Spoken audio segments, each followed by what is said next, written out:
네, 여러분 반갑습니다. 자, 오늘은 연방준비제도 이사회 금리 인하에 대해서 말씀 올리겠습니다. 미국 연방준비제도 이사회에서 의사록, 회의록이라는 것을 발표를 했거든요. 영어로는 minute라고 되어 있습니다. minute라는 것은 초록 이렇게 볼 수가 있는데요. 연방준비제도 이사회가 금리를 결정하는 중요한 회의, 그 이름을 우리는 연방공개시장위원회라고 부르지 않습니까? FOMC입니다. 이 FOMC는 Federal Open Market Committee라고 불리고 금리 결정에 관한 최고의 의결 기구입니다.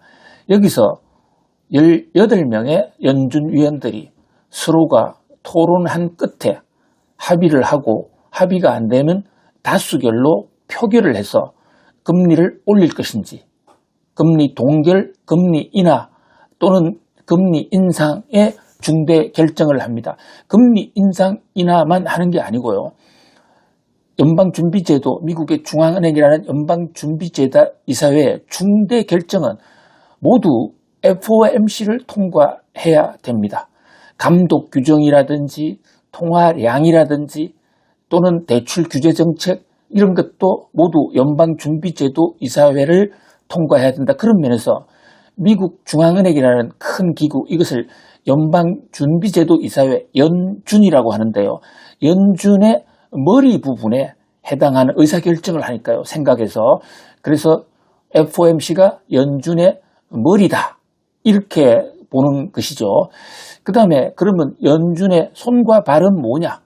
그것은 지방연방준비은행, 실제로 행동을 하니까요.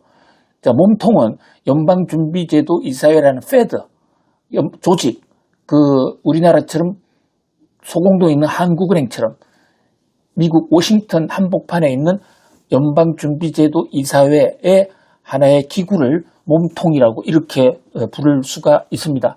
어쨌든 바로 이 연방준비제도 이사회의 최고 결정을 하는 의결기구 FOMC가 1년에 10번 정도 회의를 하는데요. 물론 임시의사도 할 수 있으니까 더 늘어날 수도 있습니다. 여기서 난상 토론을 한 내용, 이것을 40일이 지난 다음에 그것을 공개를 합니다. 죄송합니다. 20일이 지난 다음에 공개를 해요. 왜냐하면 이름이 연방공개시장위원회잖아요. 공개 조작을 하니까 시장도 알아야 된다. 그리고 공개행정, 책임행정 차원에서 누가 어떤 말을 했고 이것도 시장은 알 권리가 있다 해서 내용을 공개하는데요. 그보다도 더 중요한 뜻은 우리가 금리를 동결한 것은 또는 인하, 인상을 한 것은 이런 논의를 통해서 한 것이다. 따라서 시장은 이 연준의 연방준비제도 이사회 FOMC의 뜻을 잘 파악을 해서 당신들의 투자 활동이나 또는 기업 활동에 참고해라 라고 미리 그 분위기를 전해주는 것이죠. 자, 이게 바로 공개시장 조작이라는 의미이기도 합니다. 그래서 앞으로 연방준비제도 이사회가 FOMC가 과연 금리를 올릴 것인가 내릴 것인가를 예측하려면 20일 전에 나온 거라고 하지만 바로 직전에 연준 의사록에 나타나 있는 연준 의원들이 어떤 얘기를 했냐, 이것을 체크해 보는 것은 매우 중요합니다. 뿐만이 아니죠. 거기서는 과거에 있었던 정책도 이런 논리 속에서 금리를 동결했구나. 그렇다면 지금 상황은 연준 판단과 어떻게 달라졌으니까 앞으로 금리 정책을 어떻게 밟을 것이다. 예상하는데도 매우 도움이 될 수 있다. 이렇게 볼 수 있습니다. 따라서 이 연방준비제도 마이뉴트는요. 뉴욕 정치 전문가들은 문장 하나하나, 전치사 하나하나까지 아주 꿰뚫어 씹어먹듯이 뚫어지게 분석하고 쳐다보고 있습니다. 그 5월치 연방준비제도 이사회의 FOMC 마이뉴트가 나왔거든요. 이것을 일각에서는 의사록이라고 하기도 하고 일각에서는 회의록이라고도 하는데 연방정부 차원에서는 이것을 FOMC 마이뉴트라고 영어로는 그렇게 되어 있습니다. 여기 여러 가지가 얘기가 있는데 구독자님에게 요약해서 올려드리자면 여기 중요한 얘기가 물가와 고용, 요게 지금 두 개가 동시에 다 어려워지고 있다. 따라서 연준이 물가를 보고 정책을 해야 될지 또는 고용을 보고 정책을 펴야 될지 그 방향성을 지금 잃어가고 있다. 이런 고민이 이번 연방준비제도 이사회 FOMC 의사록의 핵심 내용이다. 이렇게 볼 수가 있습니다. 자, 이 2025년 5월 달에 당시 연준이 FOMC를 할 때 트럼프 대통령이 제롬 파월을 향해서 금리 내려라. 제발 좀 금리 내려라. 라고 아주 강력하게 압력을 넣고 있었습니다.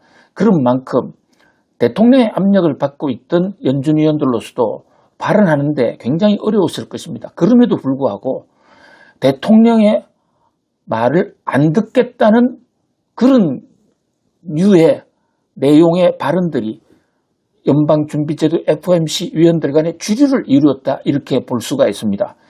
물론 구체적으로 트럼프 대통령의 요청을 우리는 따를 수 없다라는 표현을 하지 않았지만 자 지금 물가와 고용 두 개가 다 나빠지고 있다. 이런 얘기를 했다는 것은 적어도 경제적 논리에만 입각한다면 금리를 내릴 수 있는 환경이 아니거든요. 금리를 내리려면 두 가지 요건이 충족이 돼야 됩니다. 첫 번째, 일단 물가가 안정기조에 들어서야 돼요. 그 다음에 물가가 안정됐다 하더라도 무조건 금리 내리는 거 아닙니다. 경기가 좀 침체할 기미를 보이거나 고용이 감소될 기미를 보이면 경기 침체가 오는 거잖아요. 그러면 그때서 금리를 내리는 겁니다. 이것은 경제학의 ABC, 기초 중에 기초라고 할 수 있습니다. 그런데 이번 5월달 연방준비제도 이사회의 의사록에서는 두 가지가 다 나빠지고 있다. 한마디로 우리 어떻게 할지 내 마음 나도 몰라. 이렇게 표현했다고 볼 수가 있는 것이거든요. 원래요. 물가하고 고용은 좋고 나쁜 게 서로 엇갈립니다. 물가가 좋아지면 고용은 나빠지고 고용이 좀 좋아지면 물가는 나빠지는 겁니다. 이를테면 물가가 올라간다는 얘기는 통화량이 막 늘었다는 얘기인데요. 돈이 막 늘어나면 기업들은 사람을 단기적으로 더 많이 고용을 합니다. 그럼 고용 사정이 좋아지죠. 물가가 올라갔다는 것은 물가가 나빠졌다는 거잖아요. 근데 고용이 높아졌다는 것은 좋아졌다는 얘기지 않습니까? 노동시장이 활성화되고 고용 사정이 좋아졌다. 그러니까 내용상, 성질상 서로가 다른 방향인 거죠. 그리고 이 고용이 막 좋아지면요.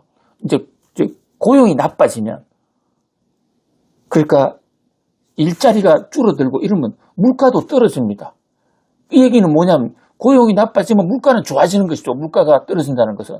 그래서 서로 엇박자를 낸다. 이것이 이제 경제학 원론에도 나와 있는 이론이고 그 유명한 경제학자 필립스라는 사람이 이것을 실증 분석을 해서 필립스 곡선 이론으로 만들었습니다. 그래서 사실 지금 미국 연방제도준비이사회라는 미국의 중앙은행뿐만이 아니라 전 세계의 중앙은행들이 한결같이 통화정책을 할 때는 바로 이 물가와 고용이라는 두 가지 균형을 보고 결정을 합니다. 우리나라 한국은행, 한국의 중앙은행이죠. 한국은행법 1조에 보면요. 물가 안정과 고용 사정을 동시에 감안한다. 이렇게 되어 있습니다. 다른 나라도 마찬가지입니다. 자, 이 물가도 나빠지는데 고용도 나빠지는 이것은 정통적인 경제 상황에서는 잘 생기지가 않습니다.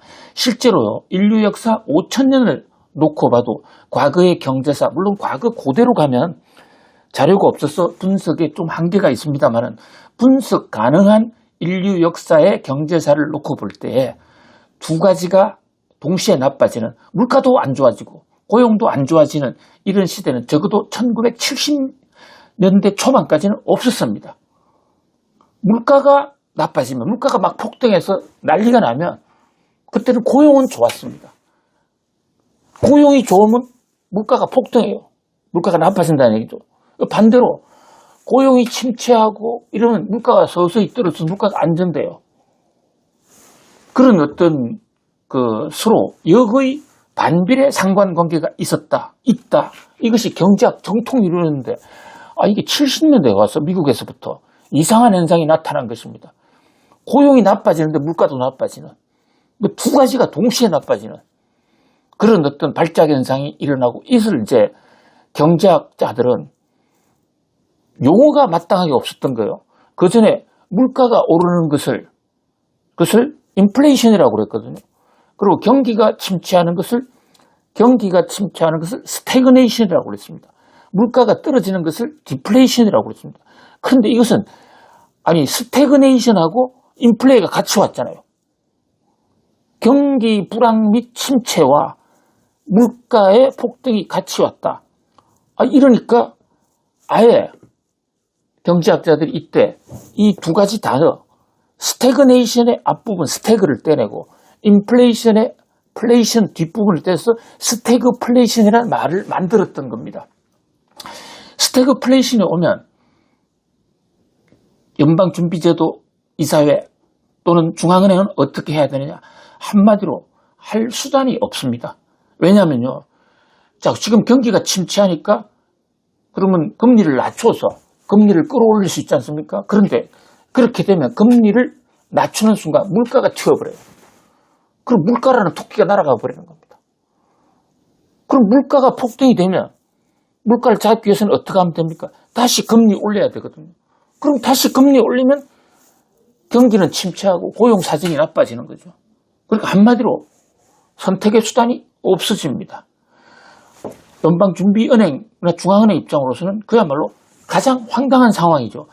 그래서 1970년대에 닉슨이 그 유명한 금태환 제도를 철폐하고, 닉슨도 전 세계를 향해서 관세 폭탄을 때렸거든요. 그때부터 미국 경제는 10년에서 15년 동안 유례가 없던 스태그플레이션의 상황에 빠졌고, 그 쇼크는 전 세계로 번져서 세계가 많이 어려웠습니다. 유가 폭등도 사실 미국발 스태그플레이션이 야기했다라는 게 경제학의 지금 정설로 되어 있거든요. 바로 그런 점에서 트럼프 관세 폭탄 때문에 또 한 번 관세 폭탄발 전 세계적 스태그플레이션이 오는 게 아니냐를 우려하고 그것을 경고의 메시지를 냈다. 이것이 5월달 미국 FOMC 연준 의사록의 핵심 내용이다. 이렇게 볼 수가 있습니다. 자, 이 내용대로라면 당분간 금리 인하 어려울 겁니다. 물론 경기가 급속 침체해서 길거리에 실업자가 마구 늘어나거나 이러면 단기적으로 물가가 올라도 금리를 내릴 수밖에 없을 것입니다. 그러나 그 효과는 또 다른 부작용, 물가 폭등을 낳을 수도 있죠. 그래서 미국의 경우에는요, 1970년대 이 스태그플레이션 때문에 잃어버린 15년 이래 됐지만 마지막에 어떻게 돌파했느냐? 금리를 대폭 올렸습니다. 실업자가 생겨도 좋다 하면서 당시 폴 볼크라는 연방준비제도 이사회 의장이 주도해서 하루에도 금리를 4%포인트나 올리는 등 기준금리가 22%, 23%까지 올라갔거든요. 자, 기준금리가 23% 되면요, 은행 대출금리는 40%쯤 됩니다. 이거 견딜 수 있겠습니까? 실제로 이때 제가 대학을 다니고 있었는데 지나고 생각을 해보니까 바로 이 닉슨 쇼크 때문에 스태그플레이션이 왔고 그것 때문에 엄청난 고금리가 왔구나. 상당히 그때 고통이 우리 부모님들 세대 고통이 적지 않았거든요. 물론 역사에서 교훈을 얻는 사람들이 있으니까 이런 어떤 참담한 역사를 되풀이하지 않으리라고 봅니다. 트럼프 대통령도 현명한 사람이고 또 최악의 상황은 비껴가겠다는 그런 나름의 계획이 있는 분이라고 믿고 싶고요. 특히 지금 연준이 연방준비제도 이사회가 그나마 트럼프의 압제와 압력 속에서도 그래도 자기 소신을 내고 있다. 이런 것은 희망의 가능성이 있다. 적어도 트럼프가 도중에 입장을 선회하거나 전 세계 각국이 잘 무역 협상을 마무리해서 충격 없는, 한마디로 스태그플레이션 없는 안정적 도약을 할 수 있는 토대를 만들어 갈 수 있지 않겠냐. 나름대로 기대는 해봅니다만은, 그러나 경제는 생물이고 또 누가 어떻게 반응하냐에 따라서 또 다른 상대방이 틀 수 있는 게 무역 협상의 한 속성이기도 합니다. 따라서 우리 구독자님, 앞으로 이 트럼프의 관세 정책이 과연 스태그플레이션으로 이어질 것인지, 이것은 우리가 함께 좀 시시각각 주목해 볼 필요가 있고요. 스태그플레이션 조짐이 혹시 생기면 우리 구독자님들에게는 우선적으로 간단한 내용이라도 영상을 찍어서 먼저 올리겠습니다. 구독자님들 오늘도 성공하세요. 감사합니다.